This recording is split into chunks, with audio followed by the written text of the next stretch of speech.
Hello and welcome to the Knock On KCLR and Scoreline.ie's weekly rugby podcast. James Blanchfield and Tom Crotty join us today. How are you, lads? Hi, Steve. Hello. Good, all good, all good. Johnny is busy doing rugby things, being a rugby man. So I heard he was moving to pastures greener there. I thought some agency in Dublin were trying to headhunt him there during the week for a bigger, more prestigious podcast there. I was worried that he might have he might have taken the soup. I've heard the rumours, all right. Trying to be poached, but that's what happens, lads, when you hit the big time, and the name gets out there, it's hard to hang on to you. We'll stay live. We'll stay live. Speaking of podcasts, the word does grow. People do listen. It's good to know that as well. But it's a good chance for opposition teams as well to tune in and get a feel for how the opposition or the other side or our local sides are thinking ahead of the games as well. So it's good to know that people are listening to us. So if you're listening to us from other clubs across Leinster and beyond, thanks for listening in. South Kildare. Yeah, absolutely. Down around that area, not too far from Carlow and besides as well. No, it's great to listen in. We all love our rugby, and it's great to have the support as well and people listening in to hear what we're talking about. We're focusing, of course, Carlow, Kilkenny and Tullow. That is our area, and that's what we look after. I'm a bit of Leinster, Munster, Ireland chat and that beyond as well, if it's your first time to listen in. Right, as we do every week, going to start with the local stuff. It wasn't all good news across the weekend. We'll begin with Saturday's game and Kilkenny Monkstown and James Blanchfield. And that's grand. We'll move on to Carlow now. And James, defeat. Yeah, go on. It was a bad weekend for me, lads, right? All my teams lost. Kilkenny Rugby Club lost, Munster lost, and Thomastown lost. So I feel like a Mayo man all of a sudden, Look at for us, from our perspective, I think it's always important to highlight a positive and an incredible positive with our seconds. They had an absolute huge win against Monkstown. Monkstown came down under strength with the seconds team. I think they brought 14 players, and in fairness, we had a glut of players. I think John and Mark for the seconds had about 30 players to pick from. So we actually gave them a player or two just to supplement it and kind of make a fairer contest out of it. Fair play to Sean Flynn for going across them. Sean will be a bit of a stalwart of our seconds. He's kind of knocked around there with them for years and years. And nothing is ever too big or too small for Sean to do. And he put on the Monkstown jersey there. He was probably the most tackle man on the pitch last weekend as well.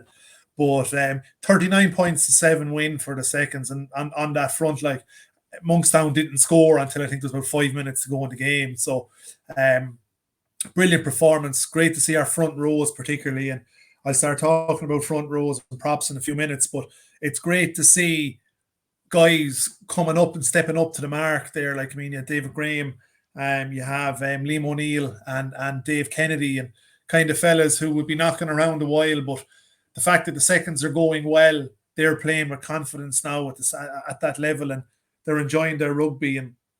But I think our man of the match, our outstanding operator there, was William Seal.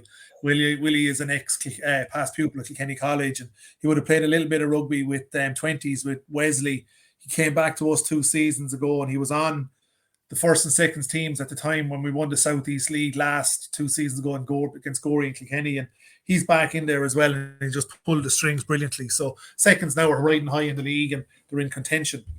Across to the first game, we started brilliantly in the first game. Now, look, I need to caveat that there's going to be some negatives to this, but we started minus we were missing a number of players. We were probably missing 5 or 6 starters, but irrespective of that, we started with quite a strong team and a reasonably strong bench. Like, there's going to be an impact somewhere when you're missing 5 first players, and probably where that impacted us most was on the bench.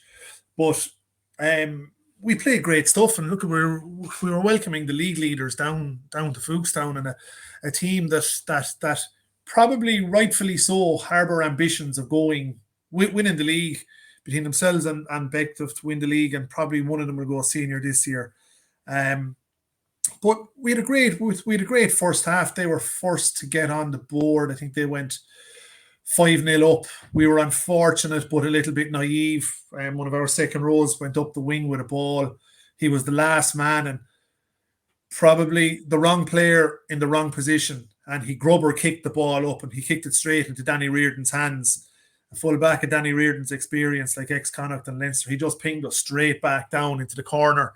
From the line out, we came down. Our box clearance kick was blocked down. Try for Monkstown. Then we went on, and I think they got 2 penalty tries from scrums. And then Jack Walsh was awfully unfortunate then for their final bonus point try. They went to kick to touch from a penalty. And in fairness to Jack, he showed a little bit of, how would I say, initiative. He tried to keep the ball in play and bring it back on a counter attack. But he did too good a job keeping it in the play, and he kind of kept it in play while he was diving. And he fell on the ground. Jason Ashbourne kicker came, or Ashbourne's Monkstown kicker came on, hacked it up the pitch and went in and got the try. So that was 4 tries that we conceded, none of which were really constructed by Monkstown attack. Gary Dunn got a very good try for us. Hugh Corkery missed the conversion for that, but he pinged over a very, very good penalty a few minutes later. But from a Kilkenny perspective, it was probably one of the most frustrating first team's performances I've ever seen in Fookstown. And it was frustrating. And I was texting you guys on Saturday after. I was angry, and lots of other people were angry. There was so much that went wrong. And reflecting on it, it went wrong because we made bad decisions. It was really, really, really poor decision making. We were kicking when we should have been running. We were running when we should have been kicking. We were looking for big loopy passes out to hit wingers when we should have been keeping it tight. It was just a comedy of bad decision making. It needs to be factored that we were missing Dave O'Connor, who I suppose traditionally has been the leader on the pitch, and it's his game plan, and he's the one that works on the pitch to help to implement the game plan. But there was just so many things that went wrong on Saturday from decision making. Our scrum was just so bad. It was just so bad. They attacked it all day. We knew our scrum is weak. We're missing 3 props at the moment.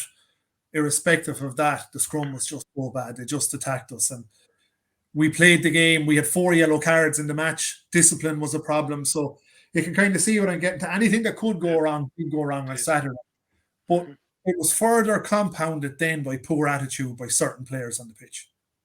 And these guys, so 1 or 2 of them are leaders in the team. They're senior players, and out of respect, I'm not going to name anybody because I don't think that'd be right or fair. But I certainly believe there were certain guys who were leaders on the pitch who reacted to things that happened in a very, very poor manner. There's certain younger players on the field who, some of them will need an arm around the shoulder and they'll react to that. Others will need the bollocking and they'll react to that. But just a reaction to things that went wrong on Saturday, for me looking at it, and I know from a lot of other Kilkenny supporters who were on the sideline looking in as well on Saturday, were quite disappointed with some of the body language and some of the reactions to things that happened on the pitch.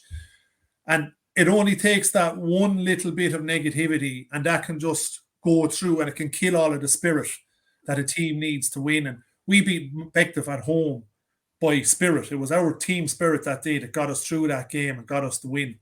And I think it'd be a crying shame that if one little bit of negativity like that can have, we allow it have a negative impact going forward.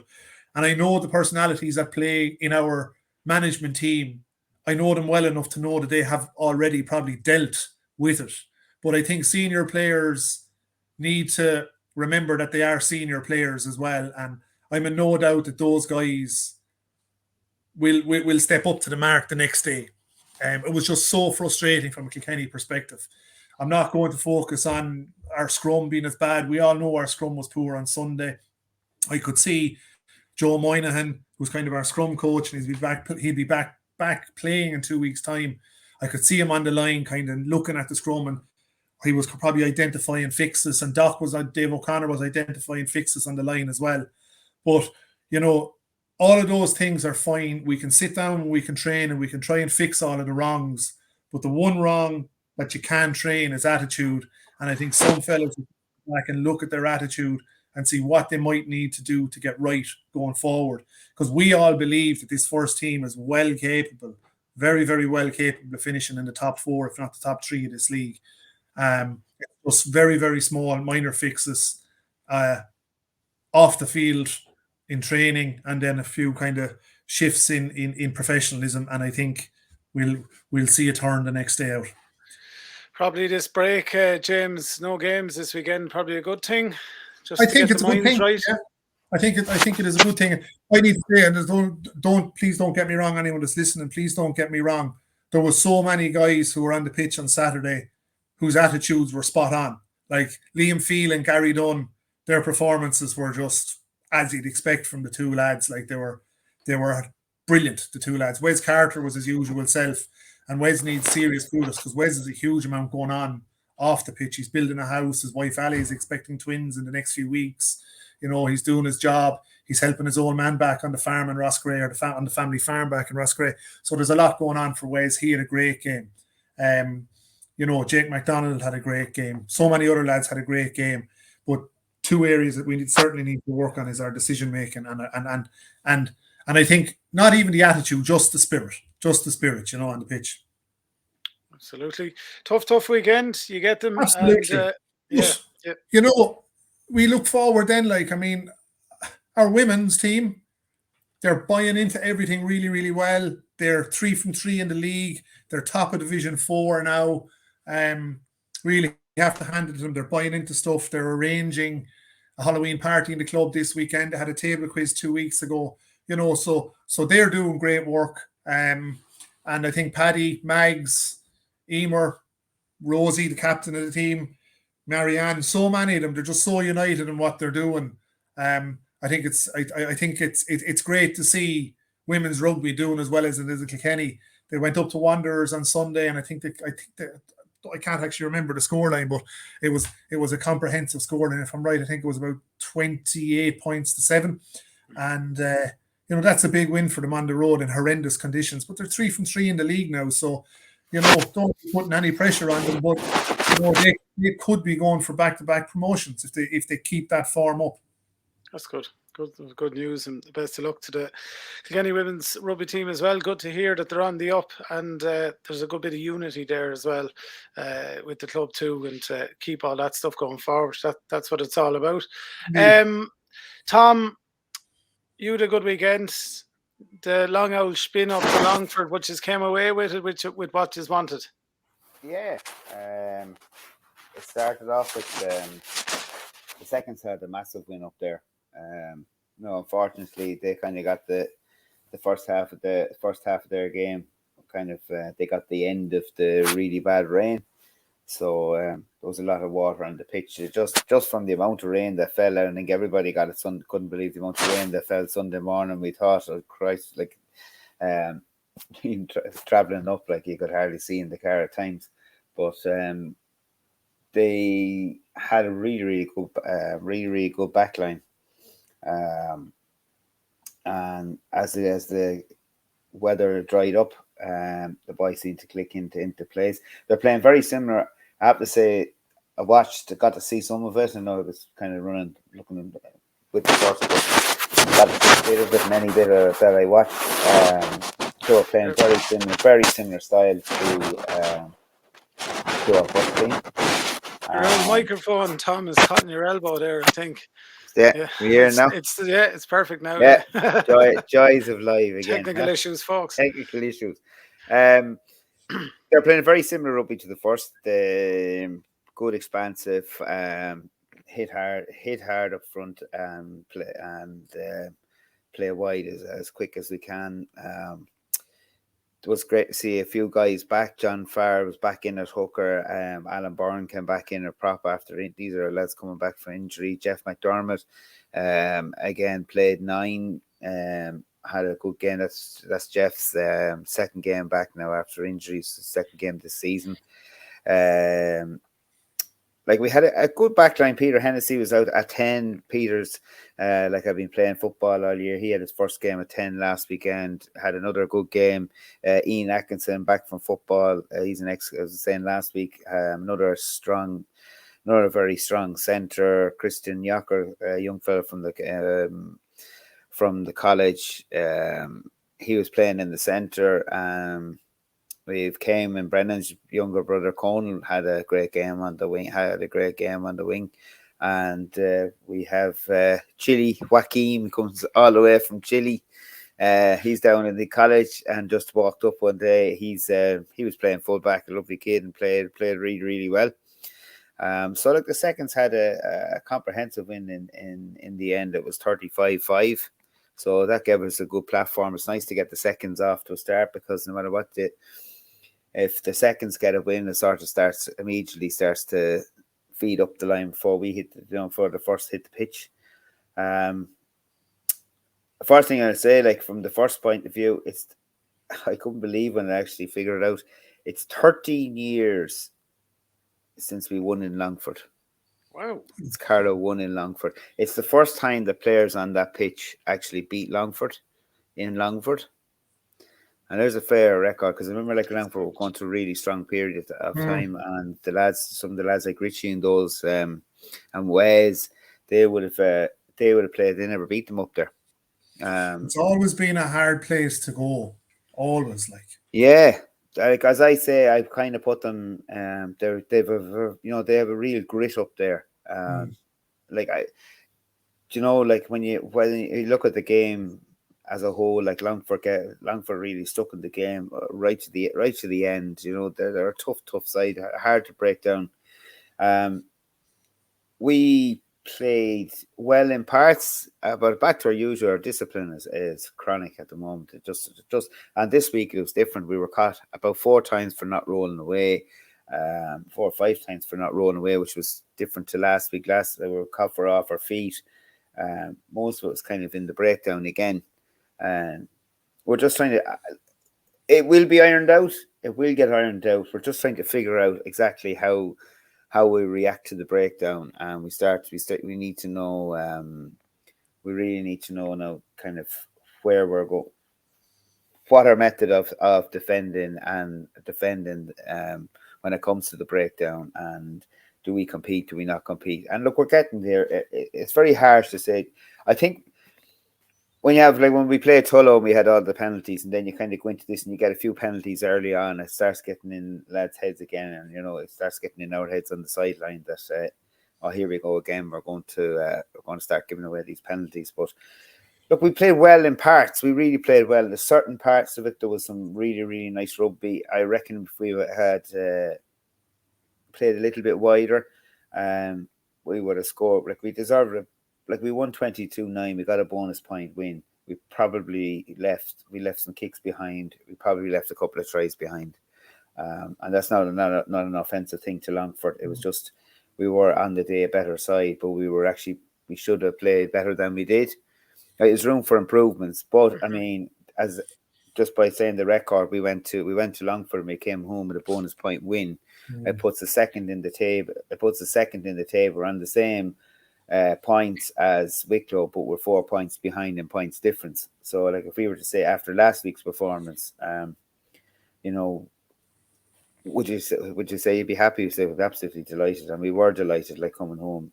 We're disappointed in our accuracy, in some of the plays. Like, we did stupid things. Like, we tried three big, that I can remember, it was 3 big skip passes, which we didn't need to do, and they just drifted. They just used the drift defense, slid across, and it was just, the lads know that when they see the video, like, they know exactly where we're kind of going wrong. Our forward play, our pack played well. Like, they're a strong pack, and we're missing Ross Elms at number 8 this week. Ross got a bang on the Tullow game.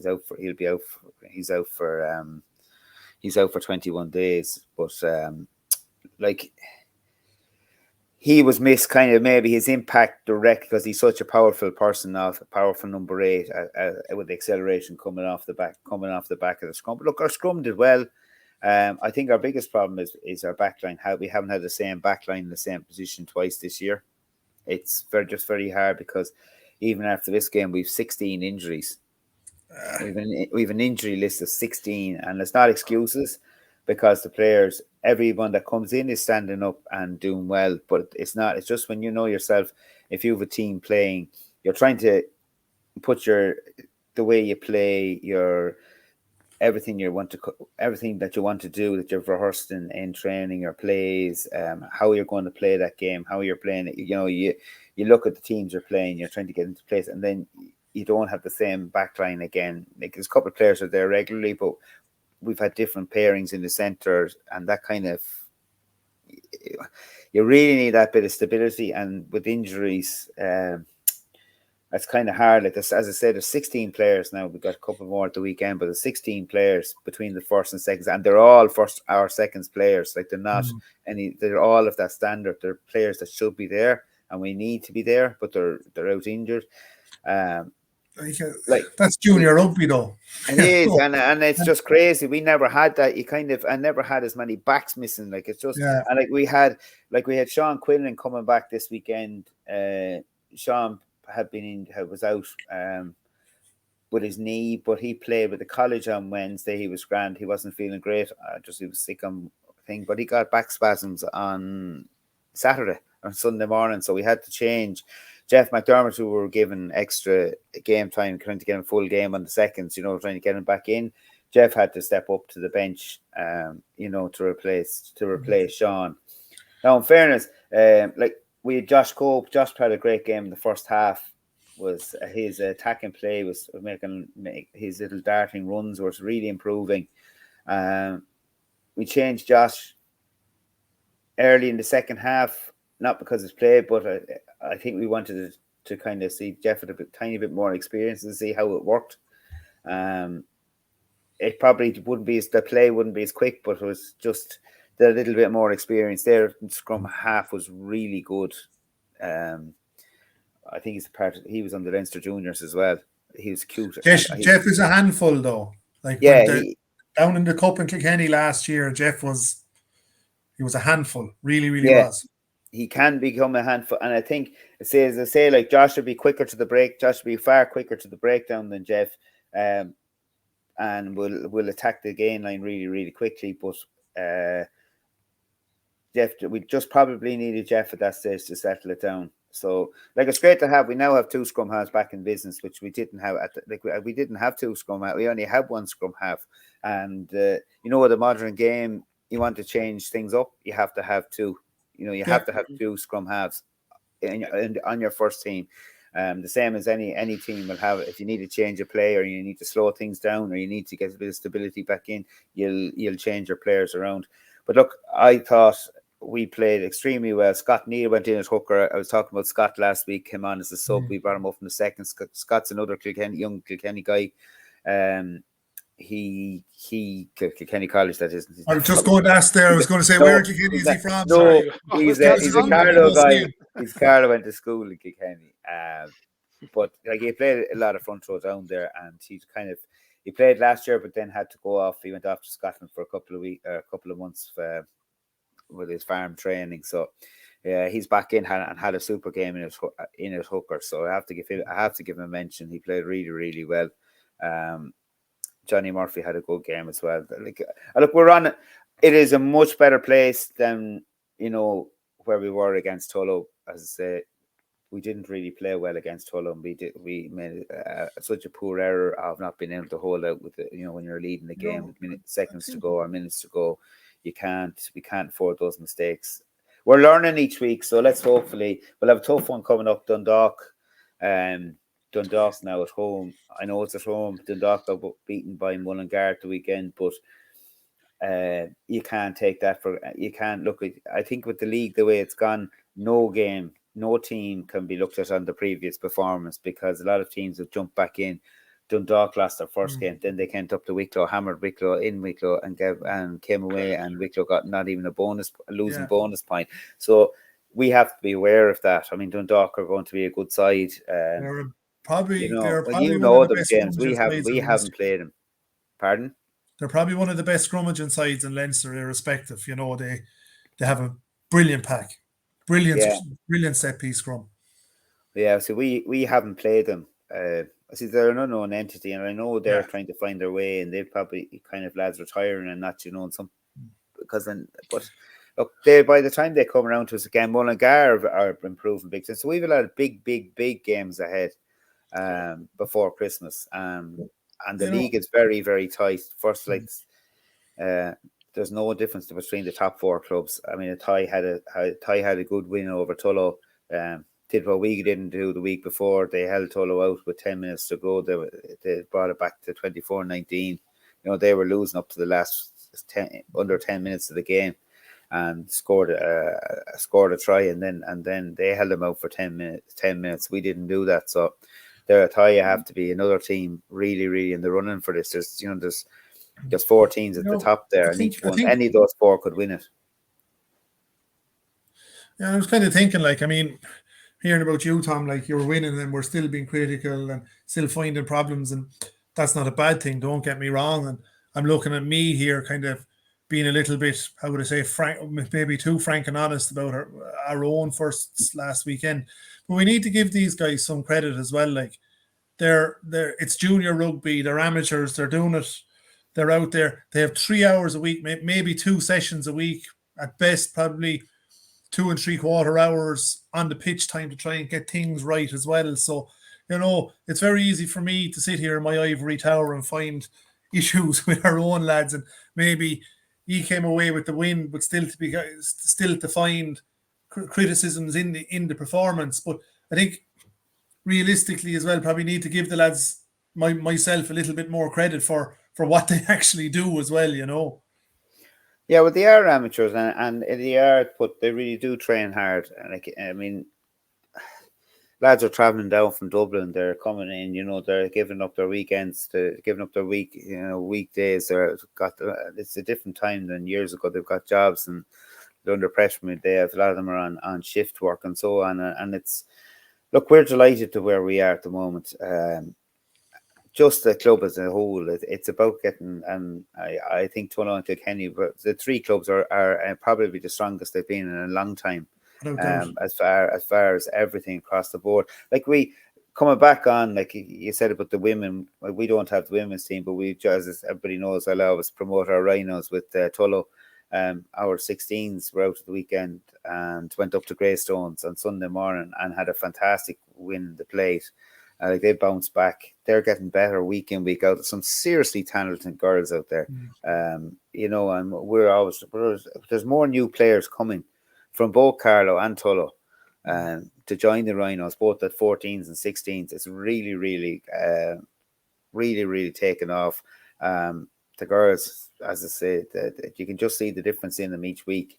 They're getting better and better and better. By the time they're 18 to going into women's rugby, you're going to have some class players coming through. And our own youth played well at the weekend as well. So, I mean, we need to promote as the 3 clubs or every club in the southeast. I mean, we're promoting the southeast the whole time. We're probably we're the strongest area. I don't care anyone says. Without doubt. Sorry, anyone from other areas listening to us, but there's another argument for this week. I have a huge passion for the southeast. We all have. There's so much work being done in our area, and we're all very proud of our area and the clubs that are there, and they need the most support from everyone. So, if we don't have kids coming through, and we don't have all that, we won't have this podcast in this year's time. So you have to have them working. Absolutely. I'll just move on to Tullow there before I move on to other few bits. Like you said, Tom, they were in action against Athy on a wet night at the weekend, but came away from that empty-handed. Athy got off to a good lead, converted a try there at the start. Tullow replied with a try. They missed the conversion. Athy kicked a penalty then to put them up to 10-5, and another converted try then from Athy to bring them to 17-5.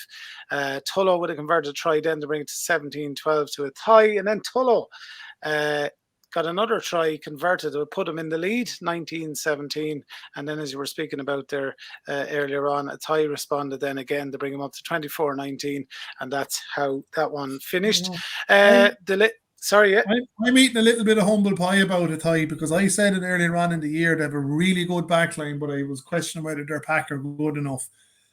I think Carlow learned how good Tullow's or Athy's pack are, and I think Tullow probably learned as well the other day that They're not just a team that are built on a sexy, silky backline, you know. Mm-hmm. Well, definitely not. I mean, like they're well coached, they're well drilled, and their pack will. I think I'd say half the problem, James, is when they're playing a different division, they have to step up, and I think not good for our point of view, but the first game that the lights went out, the first 10 minutes of that, I think they realised it gave them a big insight, quick insight into the physicality and the speed of the play that they're up against, and I think it probably was the biggest benefit to them because they were a totally different kettle of fish the next time we played. You know the difference between the two teams. So I think the Athy are going to get better each week. I think we've always said it, like they've got some class players. They've a lot of youth there as well, like ourselves, but there's some class players in that team. So as I said, that top group there, and that's not allowing for the likes of Mullingar to improve as they normally do, have a better second half of the season.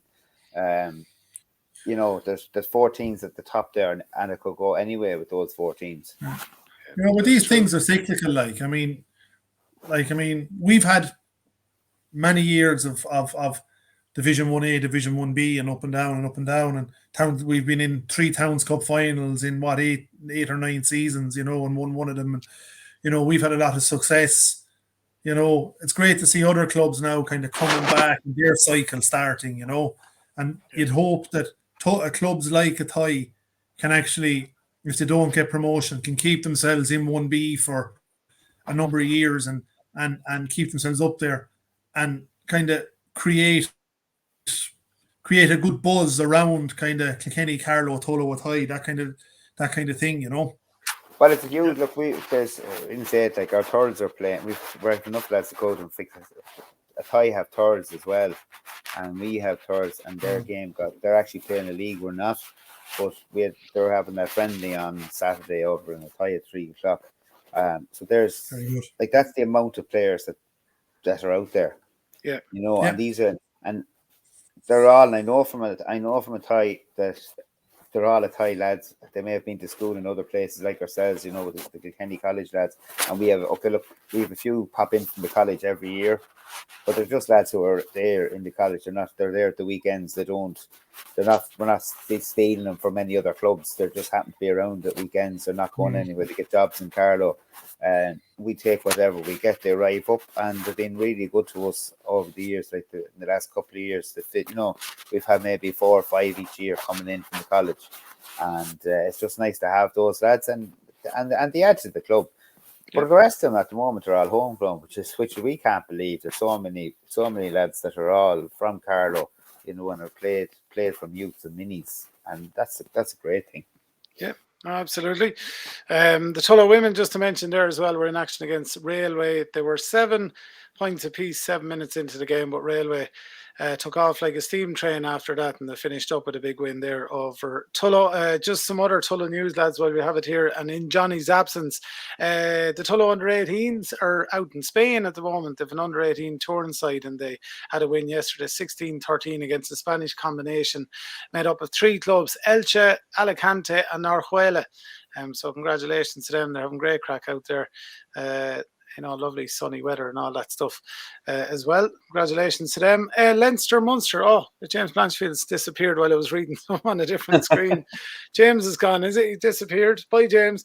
Tom, we'll talk about Leinster, Munster. I was up there at the weekend. We all predicted a bit of a sort of a heavy Leinster or the win over Munster. Sorry, I don't know how to can't get my phraseology right, but it wasn't as easy as everyone thought it'd be. Munster actually put in a decent performance considering the amount of players that were missing. I think they had an extremely good first half.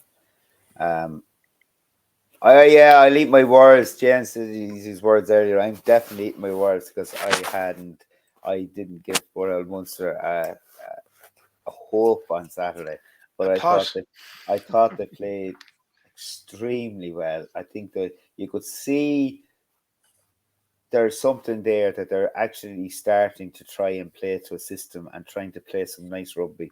And I think it's just so hard on them that, and it's not that, well, I won't say it's hard on them. I think it's really going to be really hard on the coaching staff to try and implement everything that they're doing when they're absolutely devastated with injuries. I mean, they just don't have, it's unfortunate, they just don't have anything like the strength or depth of Leinster. Bernard Jackman made a great point. I don't know if you saw it, but he spoke about the Munster injuries, and it was a good point. He said that Roundtree has upped the workload in training. Yeah, seen that. And he's preparing players. He's getting them ready to work harder, to be fitter, to be stronger. And the extra workload, they're just not reacting to it because they're not used to it at the moment. I think it's a fair comment. Maybe give them 6, 8, 12 months and they'll be up to that speed. Yeah. Well, if it's anything like Leicester used to be, Roundtree, if he's putting in half of that, I mean, Leicester had a phenomenal reputation when it came to training. I know the contact now by law has changed, but the workload won't change. They always had a really good ethic in Leicester, and Roundtree would have grown up with that. So I presume that's if you're saying about workload, that's on the depth there. The only way you're going to get depth is by throwing lads in and blood them. And you know, as somebody said to me in work recently, never waste a good crisis. You know. Well, the fans will have to. I mean, the supporters will have to just take it on the chin this year. Yeah. And if they don't end up with Heineken Cup rugby, is it a disaster? No. Probably financially, I don't want to get the crowds, but I mean, you're going to have to take it on the chin. If you've that many injuries and you're blooding young fellas, they're putting new systems into place. If they're developing as a side, I think that they'll move on from here, but we'll have to allow them that opportunity. If they played the first half, like they played a phenomenal first half, and Leinster they just got on top. And by the score doesn't represent it because of at the end. I mean, the lads were just out on their feet. And you can't survive. Like looking at the team that Leinster had out on the day, it was just phenomenal. I said it to you on a text message Saturday night. I think Conor Murray is now a problem for Munster, though. With the game plan that Roundtree and Prendergast want to play, it is about quicker ball. There was one stage there in the second half. Munster had the ball won at the back of the scrum. All he had to do was put his hands in and move it. The secondary drive came on from Leinster, and suddenly Leinster won a penalty on the secondary drive when the ball was at. Yeah. I counted 14 seconds, James, at one stage for Conor to move the ball. And then what happened was the scrum came back at a rate of knots. Was it Jack O'Sullivan was the number 8, and one of his own second row players came back at him, and he looked like he's after doing his ankle in. And like that's not Conor Murray's fault that he did his ankle in, don't get me wrong. But if he didn't stand there looking at the ball for the 2 or 3 seconds and he moved the ball into the backs, he's picking the ball, he's bringing it into his chest, and then he's moving it. Where if you look at what Craig Casey and Edie Paddy Patterson when he came on Saturday, they were moving the ball from the base and just, you know, I think Murray he suited the Van Gran game plan, which was a little bit slower and was mundane rugby. I think Murray now needs to reinvent himself if he's to have, in my eyes, a real future at that level with Munster and with Ireland. And on the flip side, Luke McGrath schooled him. Yeah, just about to say that. Yeah, Luke's man the match performance, he was fantastic. He's sped up as well since last year, even. Yeah, well, he is to learn. I mean, my son will hate me for this, but I thought Paddy Patterson is not doing a bad job. He's not. Daniels is even rate him, I don't know, but I think he's actually not doing a bad job because the ball is quick and it's fast and he'll have it snipe, and it's just everybody needs to react to that. And look, you just hit the nail on the head, James. You said it. Van Graham's game was mundane, and it was, and I think the lads down there just haven't really got to grips yet. They have to learn how to play a faster game. And that will come, you know. But historically in Munster, Rob Penny tried to do that as well. And suddenly Rob Penny was shipped out because certain cohort of players weren't willing to do that and he didn't get his contract renewed. But I think Roundtree Tom has a lot of respect amongst the playing group, and I think they react well to him. Yeah, and with Mike Prendergast there, you see there's a really top Irish guy in there as well, and I think he's their attack coach as well. So I mean, they have to. I really actually, there was the one thing Bob said that Rob Penny was hard done by, because I thought the results weren't quite there. They were getting there, but their standards there, the way they were trying to play it was way better. I was really starting to enjoy it, and next minute it was like, no, this is not for us. And they bring in the South Africans. Tom, that whole microphone again is it's like you're in a tornado. Oh, I don't know what it is, but that's lovely. Leinster were there then as well on Saturday, and it's hard to say anything about them because I said it before. They just seem to always get things right. Their players are so good. Everything they do is on point. But even on the fit, yeah. Go ahead. No, you're right. Like even their little detail, the minor little things that have been catching Munster out an awful lot this year, Leinster always get right. When the pressure comes on, when you're inside the 22, the opposition 22, in the opposition red zone, as I'd call it, and they're up in their ante in defence, Leinster don't make as many mistakes. Munster have been doing it a lot recently, that when they get inside the 22, the pressure comes on, there's a missed pass or a drop ball or an out-the-door sliders pass, doesn't go to hand, and suddenly they're 10 metres back from where they should be. Leinster don't do that, and I think that's where Munster are building to get. So I think it's going to be a project for them. But Leinster, I think they are the benchmark in Ireland, aren't they? Yeah, I think Leinster left a few points behind them at the weekend as well, with knock-ons and handling errors. And the other thing as well, my wife said it to me in the match. She said Munster, like, they were playing great, but they were going to die off fitness-wise. Yeah. Like you're saying, that intensity thing, they can't. A lot of teams struggle against Leinster beyond 60 minutes, 60, 70 minutes. Leinster just keep that truck moving. And that's it. Like, I mean, when you're playing Leinster, there's two sides of intensity. You have to be intense in attack when you're playing them to match them on the scoreboard. But your work rate in defence is because they attack with such accuracy and such pace, but such certainty in what they're doing. It's energy sapping. You just need to be switched on. You watch Leinster. Once Leinster transition from attack into defence, their work rate is absolutely incredible. Yeah, it's crazy. You just output. A word for Crowley and Munster. Watch that space. I think he's the Tom said it last year, and I'll say it now. He's the long-term successor to Sexton. And that was a great move, putting him in at 15 the other night. He was brilliant. But it's great to see a young fella playing with us. Great to see a young fella playing with a smile on his face. Tommy is brilliant. That is the sign of, you see someone there just has a sparkle in their eye, and I think that it's phenomenal. It's like you see it in certain players. You see it in Leinster. You see it in Connacht, and you see just you see a guy with a glint in his eye, and it's like Lowry. You call him Lowry playing full back. That he just has. Like full back at Ulster, even though it's the smallest man on the pitch, he just has that little glint in his eye. I have to jump. I have to go pick up kids. I'll see you next week. Our live podcast. Bye. Thanks, James. That's James Blanchfield there from Kilkenny Rugby Club. The pardon. It's a living and breathing podcast, Tom. We come and go as we please. No, absolutely. Sorry, Tom. Back to what you were saying there. No, I just nice to see players with a glint in their eye and enjoying the game. And look.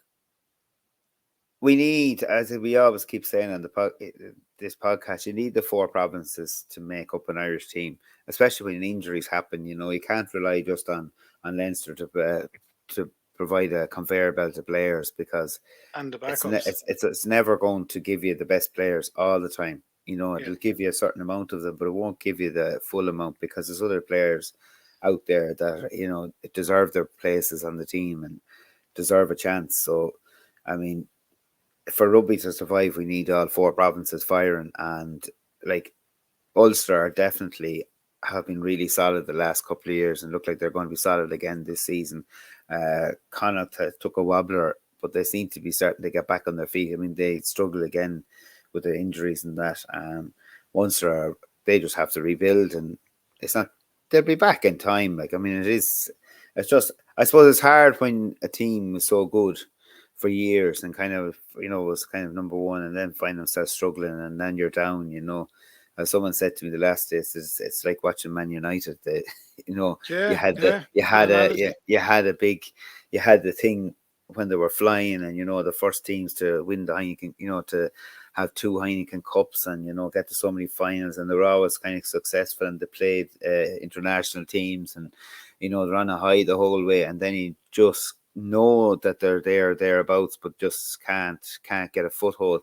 Like Munster will give you, I think they will always give you when they're fully strong. Like when they played Toulouse last season in the Heineken Cup, they will give you their heart and soul, and they'll put out a performance. But that can't be done week in, week out. Like you have to do week in, week out. You need the squad, you need a system to play, and you also need the stamina. And as I said, like James said there, that's transitioning from attack into defence, or from a defence into attack. If you can have that with the intensity the likes of Leinster and that have, well, then that's when you start winning games. Yeah, this time, or this current phase or period of Munster rugby is good, Tom, for discovering these young fellas as well. We were talking about Adobo last week. Crowley still, we haven't even seen the half of what he's capable of at this stage. Craig Casey, it's time to make that switch now with him and Conor Murray. Craig is the up and coming, as we said. He suits that faster game and all that as well. He's young, mad for work. It's an opportunity as well if they just trust in a lot of these players that are coming through. And like we've seen Gavin Coombs last week, we know what Gavin's capable of, but all these other young lads as well, just blending in nicely into that team, and doing a bit of building over the next season or two. Yeah, well, as I say, like it's great to see youth, and Leinster's team this weekend is full of kids, and I'm going to be one to say I'm delighted to see Charlie Tector there. Charlie's a fantastic out half, but he was fantastic with the under-20s there when they won the Grand Slam, and it's great to see him getting on the bench at the weekend. Charlie went to school in Kilkenny College as well, and he's an Enniscorthy man. So we have a Southeast player again. Yeah, no, it's brilliant to see. Another Southeast player, which is brilliant. It's wish Charlie the best of luck at the weekend. Hopefully, get on for a few minutes.